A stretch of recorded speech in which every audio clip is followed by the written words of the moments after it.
পুঁজি হারিয়ে অস্তিত্ব সংকটে পড়েছেন চট্টগ্রামের চামড়ার আড়তদাররা। এবারের কোরবানির ঈদের কয়েক সপ্তাহ বাকি থাকলেও গত বছরের বকেয়া টাকা পরিশোধ করেনি ঢাকার ট্যানারি মালিকরা। আর্থিক সংকট কাটাতে ব্যাংক থেকে ঋণ নিয়েও পড়েছেন বিপাকে। আড়তদারদের অভিযোগ, চট্টগ্রামের ট্যানারি না থাকায় তারা জিম্মি ঢাকার মালিকদের কাছে। সঞ্জীব দে বাবুর ক্যামেরায় নাজমুল সাদেকের রিপোর্ট। বন্দর নগরী চট্টগ্রামের একসময়কার ব্যস্ততম চামড়ার আড়ত এলাকা আতুরার ডিপো। কোরবানির ঈদ ঘিরে থাকতো জমজমাট। ১১০টি আড়তের মধ্যে কমতে কমতে এখন আছে মাত্র ২০টি। এগুলোতেও চামড়া আছে, কিন্তু নেই কেনার মানুষ। আর চট্টগ্রামের ২২টি ট্যানারির মধ্যে ২১টি বন্ধ।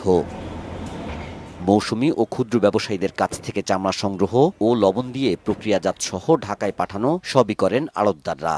কিন্তু ঢাকার ট্যানারি মালিকদের কাছে টাকা আটকা পড়ায় পুঁজি হারিয়ে নিঃস্ব তারা। জানান, প্রায় ২৫০ আড়তদারের মাঝে টিকে আছেন কেবল ৩০ জন। কিছু ট্যানারি টাকা রাখে দিছে, আজকে ২০১৮ সালের ২০ সালের টাকা রখিয়েছে, এখনো দেয় নাই। গত বছর কিছু মাল বেচছিলাম, এই টাকা এখনো ক্লিয়ার হয় নাই। কোরবানির আগে দিলে আমরা মাল কিনতে পারবো, নইলে কিনতে পারবো না। লোকসান খাতে খাতে সব দেবলে হয়ে গেছে। ঘরের বা জায়গা বেচে বা স্বর্ণ বানা দিয়ে মৌসুমী ব্যবসা করে, কিন্তু ক্ষতিগ্রস্তের মুখে সবগুলি ক্ষতিগ্রস্ত কেটে উঠতে পারে না। আগে 3 ধাপে সামনে যাইতে বিদেশে, 3 ধাপে blue crash finish, blue crash syndicate করে ওগুলো বন্ধ করে দিছে আর কি। হ্যাঁ, এরা ওই এক মানে ক্রাশ সামনে এই ফিনিশ সামনে ফাটাইতে চায়। এছাড়া লবণের দামও বস্তা প্রতি ১০০ থেকে ১৫০ টাকা পর্যন্ত বেড়ে গেছে।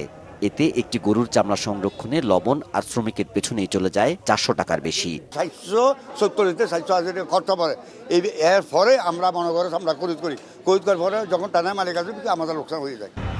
মাঠ পর্যায়ে বিক্রেতারা চামড়ার দাম না পাওয়া বা লোকসানের জন্য দোষেন আড়তদারদের। তবে এই অভিযোগ সঠিক নয় বলে দাবি তাদের। ব্যবসায়ীরা কমতেছে কারণে আজকে চামড়া ফুসতেছে। আজকে টাকা না পাওয়ার কারণে মানে লোকসান দিতে ব্যবসায়ী কমার কারণে আজকে বলতেছে আমরা সিন্ডিকেট করছি। সরকার বিনামূল্যে লবণ বিতরণ আর রপ্তানি উন্মুক্ত করার কথা বললেও ঢাকা কেন্দ্রিক জোট আর বকেয়া পাওনার জট না খুললে চট্টগ্রামে এই শিল্প অচিরে মৃত শিল্পে পরিণত হবে বলে জানান সংশ্লিষ্টরা। তাই দ্রুত ব্যাংক ঋণ আর স্থানীয় পর্যায়ে আধুনিক ট্যানারি স্থাপনের উপর জোর দেন তারা। নাজমুল সাদেকি, মাছরাঙ্গা সংবাদ, চট্টগ্রাম।